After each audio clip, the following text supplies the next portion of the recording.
যাৰ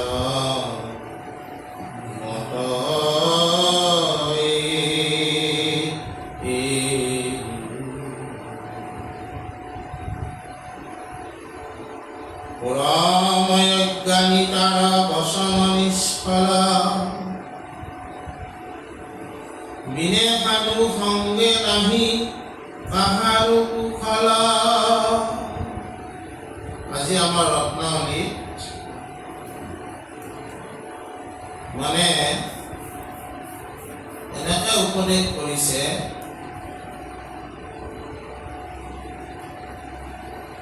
মানে কপিল মুনিৰ দ্বাৰা এই উপদেশ কৰা হৈছে। আমিতো কপিলে মাতৃক দেৱহূতিক ভকতি সম্পৰ্কে কথা কৈছে, সাধু সংঘ সম্পৰ্কে কথা কৈছে, আৰু কপিল মুনিয়ে কিছুমান উপদেশ দিছে কি বুলি, যে যত্ন কৰি তুমি সাধু সংঘ যেনে তেনে সাধু সংঘ লোৱা। আমি আচলতে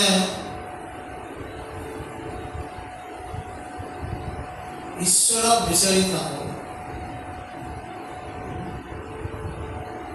ঈশ্বৰ অভক্ত অচিন্ত, বুজা নাই? কিন্তু ঈশ্বৰৰ প্ৰতিনিধি হ'ল সাধুসকল।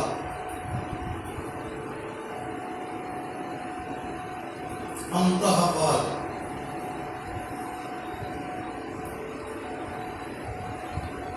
গুৰুসকল। সাৰাভাৱক যদি আমি এই জীৱনটোত সৎগুৰু এজন যদি লাভ পাওঁ, সন্ত পুৰুষ এজনক যদি লাভ পাওঁ, আৰু মহন্ত পুৰুষ এজনক যদি আমি লাভ পাওঁ, তেতিয়া ঈশ্বৰক লগ পোৱাৰ দৰে আমাৰ একে কৃপা। ঈশ্বৰে আমাক যিখিনি কৃপা কৰিব, সন্ত পুৰুষজনেও সেই একে কৃপায়ে কৰিব। সেইকাৰণে আমাক এই মনুষ্য জীৱনত এটা যত্ন কৰিব দিছে কি, সন্ত পুৰুষৰ সংগ লাভ কৰিব।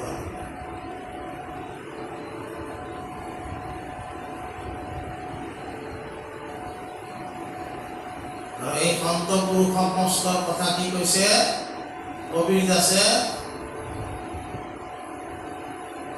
সন্ত পুৰুষৰ কোনো জাতি না পুছিয়ে, সন্ততা জাতি না পুছিয়ে।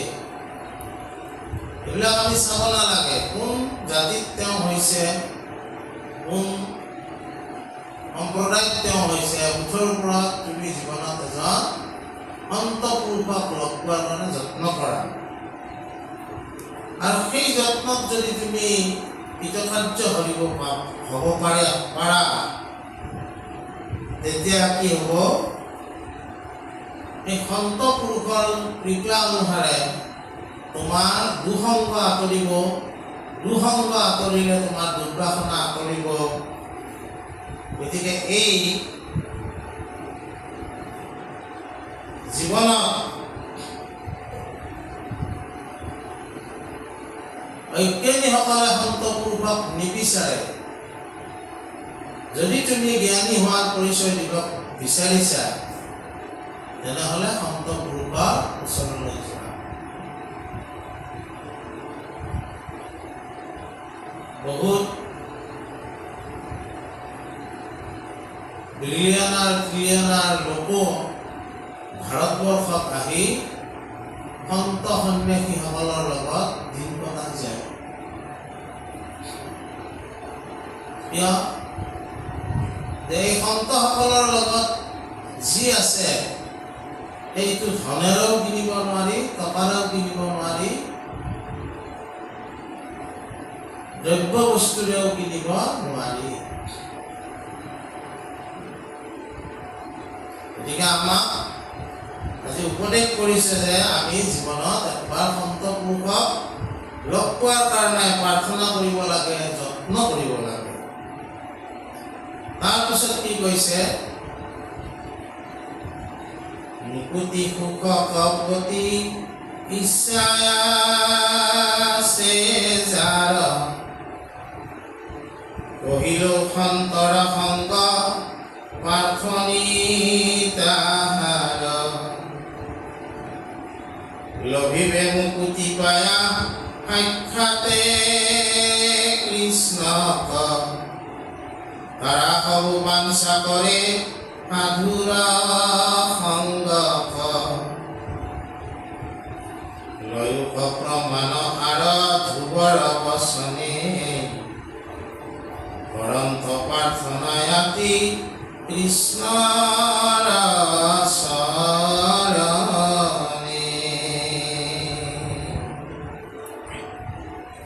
এৰাম সদায়ে তোমাক যিটো কৰয় ভকতি, পৰম নিৰ্মলতাৰা সমস্তৰ প্ৰতি।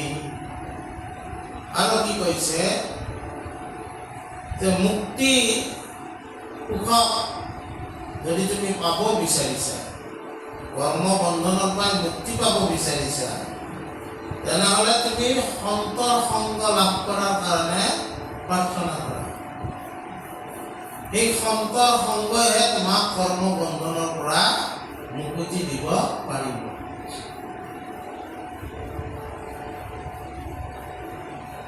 কিয়? সন্তসকলৰ দৃষ্টি হ'ল অন্তৰ্দৃষ্টি, আৰু আমিবোৰৰ দৃষ্টি হ'ল বাহ্যিক দৃষ্টি। বাহ্যিক দৃষ্টিৰে আমি জগতখনকে সুখ ভোগকে আমি ভাবিছোঁ এইটোৱে পৰ্যাপ্ত জীৱন বুলি ভাবিছোঁ।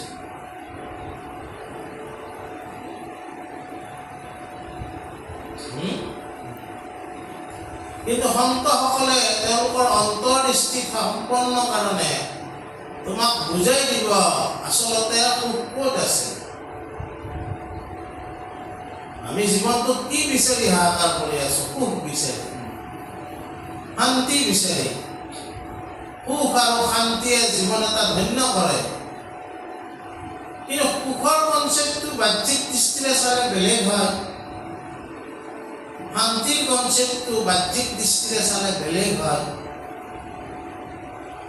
কিন্তু আমি সেই বাহ্যিক দৃষ্টিৰে যিটো সুখ, যিটো শান্তি বিচাৰোঁ, সি কেতিয়াবা আমাক আকৌ অশান্তিহে দিয়ে। কিন্তু সন্তসকলে তোমাক কি দিব? পৰমাৰ্থিক সুখৰ জ্ঞান দিব, যি সুখৰ অৰ্থটো পৰম অৰ্থ।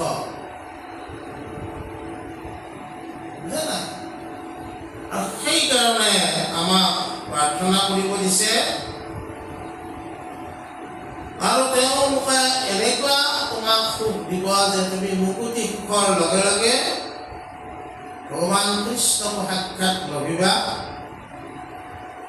আৰু এই সম্পৰ্কত ভগৱন্তৰ সাক্ষাৎ লভা ধ্ৰুৱই কিছু কথা কৈছে। ধ্ৰুৱে যেতিয়া ভগৱন্তক বিচাৰি যায়, বুজা নাই, তেতিয়াও আনকি ধ্ৰুৱক ওৱান টাইপ অফ শৰণ দিয়াৰ কাৰণে নাৰদক পঠাই দিছে। নাৰদে গৈ তেওঁক ওম নমো ভগৱতে বাসুদেৱায় দ্বাদশ অক্ষৰী মন্ত্ৰ জপ কৰিবলৈ দিছিল। ইয়াৰ অৰ্থটো কি?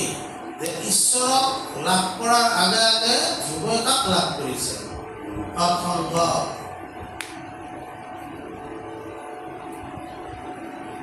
বুজা নাই? আৰু সেই ধ্ৰুৱই কিছু কথা কৈছে, আমি তাক জানিবলৈ ওলাইছোঁ। এৰাম কাষম বাৰ প্ৰসংগ সততে মূৰা হুক, হেনয় অনুগ্ৰহ নাথ কৰিও মুখ, বুলি বাকী সকামত নোখোজে মুকুতি নালাগে মাগিবে থাকক শুনিও যুগুতি ভকতৰ মুখে তজু চৰিত্ৰয় অমৃত পৰমসন্তোষে আতি বিৰূপতি নিত কথামৃত পান কৰি হৈবু মহামত্ত তৰি বহু সুখে সংসাৰৰ দুখ যত নাহি কথামৃত প্ৰাণ সুখ মুকুতিত কথাতে মুকুতি সুখ হোৱায় বিদিত তজু কথামৃত প্ৰাণে হৈ যেন মত্ত পৰসংগত প্ৰভু তোমাৰ আগত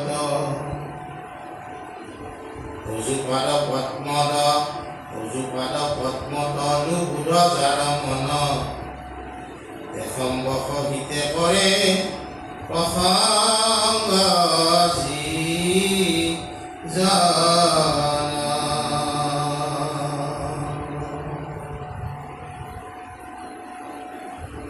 যুৱই কি কৈছে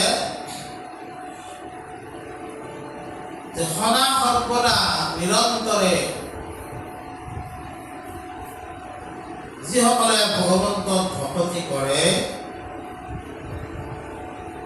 তেওঁলোকে এই জগতত সকলোৰে প্ৰতি সমভাৱ গ্ৰহণ কৰে তেওঁৰ মন ক্ৰমে ক্ৰমে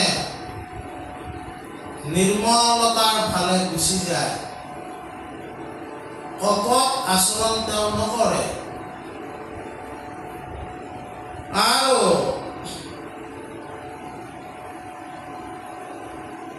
এই ভকতিৰ কাৰণে তেওঁলোকে যিহেতু ভকতিৰ দ্বাৰা তেওঁলোকে কৃতকৃত্য হয় আৰু ভকতি কৰিবলৈ তেওঁলোকে প্ৰাৰ্থনা কৰে আৰু এটা সময়ত কি তেওঁলোকক লাগা বস্তু একো নাথাকে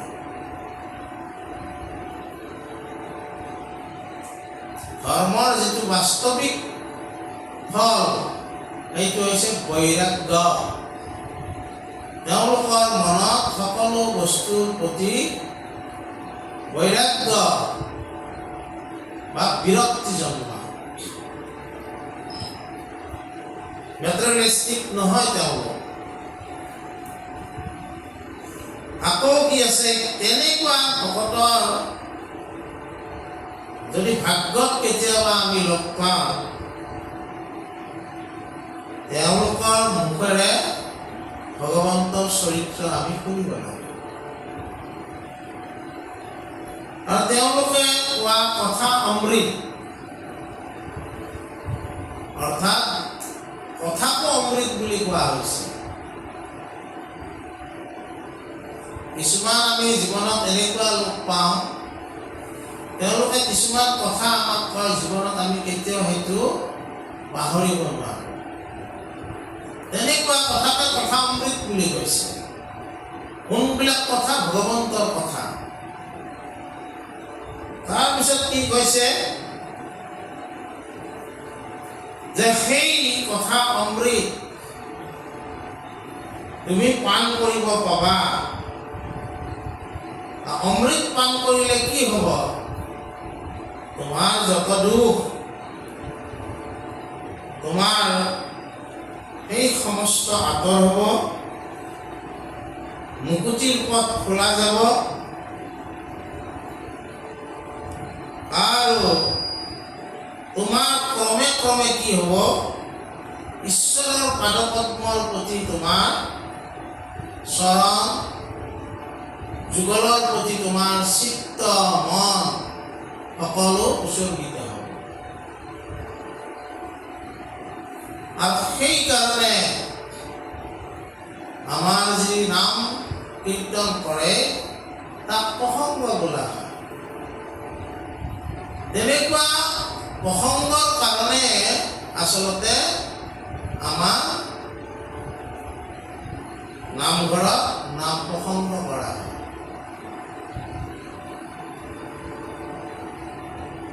বুঝা নাই তাৰপিছত কি কৈছে হে ৰামাৰা হবে নুহু মোৰে প্ৰিয়তম দেহ ভাৰ্য পুত্ৰ বিদ্যা সুবিধাটো এৰে স্নেহ ভকতত হন্তে কথামৃত পণ কৰে মত্ত হুয়া আদি সভা উপাসৰে ধ্ৰুৱৰ বচন এবে থৈলো এহি মানে সৎসংগৰ মহিমাৰে খাইলো বিদ্যমানে তাৰমানে কি কৈছে এই সন্তসকলে ক্ষেত্ৰত কি হয় তেওঁলোকৰ আমাৰ আচলতে সকলোৰে প্ৰিয় কি দেহাটো শৰীৰটো কিবা এটা হ'লে আমি ডাক্তৰৰ ওচৰত চাওঁ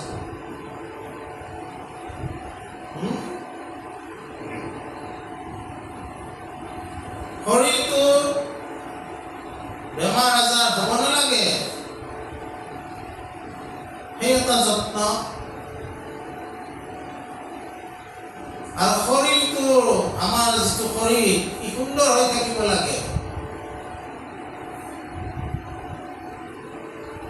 বয়সত প্ৰকৃতিয়ে তোমাৰ চুলি পকা কৰিছে কিন্তু পকা চুলিৰ দ্বাৰা তোমাক বুঢ়া বুঢ়া লাগিছে এইকাৰণে মই ৰং কৰা সুধিছোঁ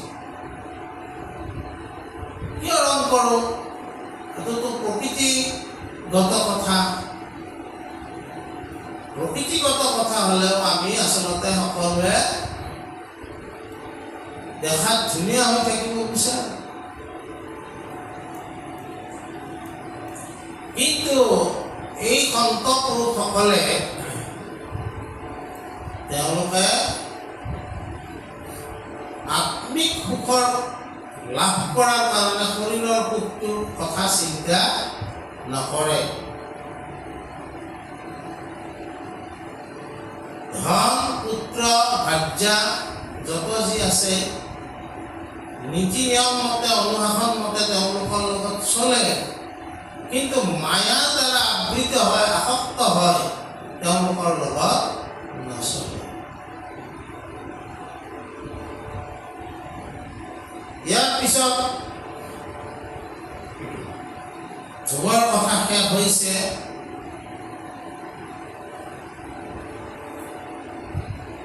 আৰু এইবাৰ কৈছে কি কথা মহন্ত খবৰ কথা থাকুক তাৱত শুনা ভাষম বাৰ পদ ৰেণুৰ মহত্ব পাৰ্থিলন্ত পৃথু মহাজন সমস্তত শুনিও মহন্ত খব মূৰ অভিমত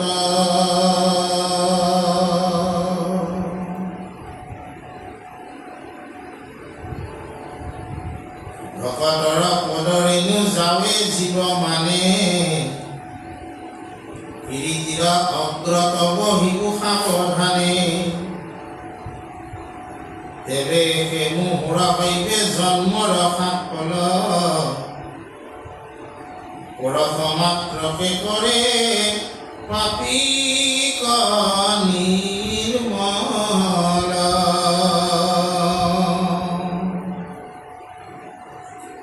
হেমপদ ৰেণুক নিতান্তে যিটো ধৰে সমস্ত গুণৰ পাত্ৰ হুৱে কিটো নৰে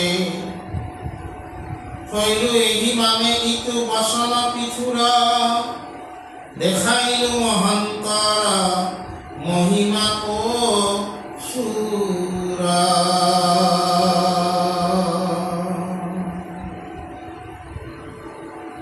ইয়াৰ পিছত মহন্তসকলৰ সাধুসকলৰ অকণমান মহিমা ইয়াত বৰ্ণনা কৰিছে কি মহিমা গৃহক আশা সমুদায় পবিত্ৰ কৰিও পদ ধূলা মহন্তসকলৰ পদৰেণু ভকতৰ পদৰেণু কিমান মাহাত্ম এই কথা বুজাই আছে।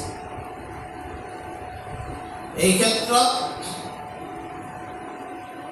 পিছু ৰজাৰ কথা কৈছে। তেওঁ গোটেই পিছু ৰজাৰ কথা আমি আগতে অলপ আলোচনা কৰিছো। পিছু ৰজাই কি কৰিছিলে, তেনেকুৱা সন্তসকলৰ পদৰেণু তেওঁ মাথাত লৈছিল।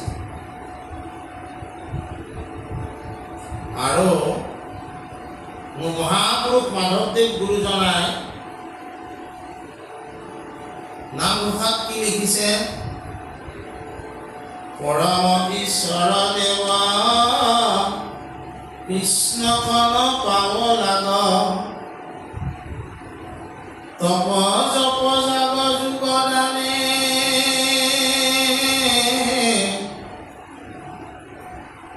একান্ত ভক্তৰ পদ ৰেণু ক্ষুদ্ৰ চিত্তে মাথে, অভিষেক নকৰয় মানে।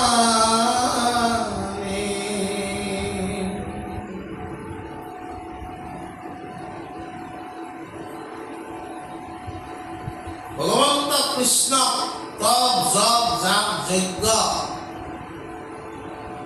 এই সমস্তৰে নাপায় বুলি কৈছে। একমাত্ৰ ভক্তিৰ দ্বাৰাহে পায়। কিন্তু ভক্তিৰ আচৰণ কৰিব লাগিব কি, বুজা নাই?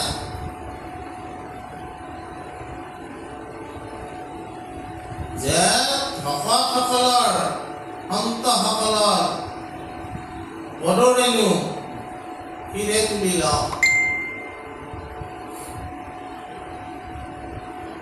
আমাৰ সেইকাৰণে কোৱা হয়, পাইলো পাইলো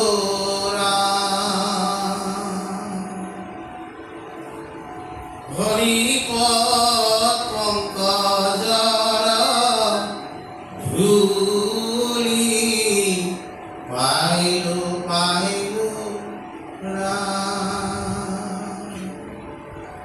ইয়ে ব্ৰহ্মা হৰে কিৰে ধৰে, শুদ্ধ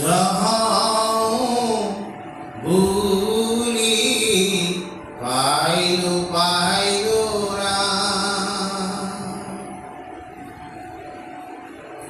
পদৰেণু সন্তসকলৰ পদৰেণুৰ মাহাত্ম্য কিমান।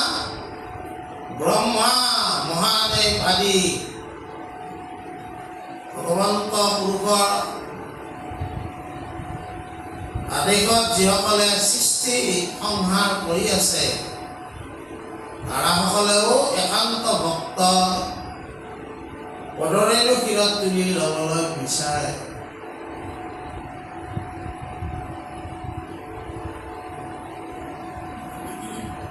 বুজা নাই? আৰু পিছু ৰজাৰ ইয়াত কৈছে, পিছু ৰজা যেতিয়া ৰাজ অভিষেক হৈছিলে, সকলো ঋষিমুনি তেওঁক অভিষেক কৰিছিলে, তেওঁ এই সন্তসকলৰ পদৰেণু শিৰত তুলি লৈছিল। সন্তসকলৰ মাহাত্ম্যৰ কথা আমাক কিছু কৈছে। গংগা দেৱীও সন্তসকলৰ চৰণ ধুৱাব ৰৈ থাকে। ব্ৰহ্মা হৰ আদিসকলেও তেওঁলোকৰ পদৰেণু শিৰত তুলিবলৈ ইচ্ছা কৰে। আৰু পিছু ৰজাৰ দৰে এজন ৰজাইও, যিজনে পৃথিৱীক পুনৰ ৰসযুক্ত কৰিছিল, সেইজনেও অভিষেকৰ সময়ত ভকতৰ পদৰেণু শিৰত তুলি লৈছিল। তাৰে আৰ্হিস্বৰূপে আমাৰ শংকৰদেৱৰ উৎসৱ যেতিয়া হয়, জন্মোৎসৱ শুৱালকুছিত, যেতিয়া নামৰ দলটো আহে, নামৰ ভকতসকল আহে, সকলোৱে এখন এখন বস্ত্ৰ ৰাস্তাত পাৰি দিয়ে। এই পাৰি দিয়াতে যিটো ধূলি, সেই ধূলি সকলোৱে ঘৰত শিৰত তুলি লয়। গতিকে পদধূলি মাহাত্ম্য কিমান, বুজা নাই? আমাৰ এই ভক্তি ধৰ্মটো ভগৱন্ত কৃষ্ণই নিজেও ভকতৰ পদ প্ৰসাৰণ কৰি তাৰ উজ্জ্বল শিৰত তুলি লৈছে। তাৰ উদাহৰণ নাৰদৰ কৃষ্ণ দৰ্শনত আছে, আৰু বহুত আছে, বিপ্ৰ দামোদৰত আছে, ইত্যাদি ইত্যাদি। যিয়ে কি হওক, আমাক আজি ৰত্নাৱলীয়ে প্ৰথমবাৰ কথা ক'লে, সন্তসকলৰ মহিমাৰ কথা ক'লে, সন্তসকলৰ পদবীৰ মাহাত্ম্য আমাক কিছু বুজাই দিলে। যে আজি এইখিনি আমি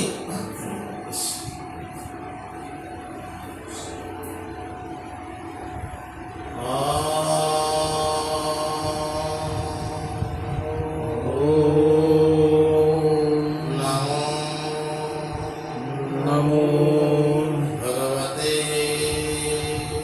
भगवते वासुदेवाय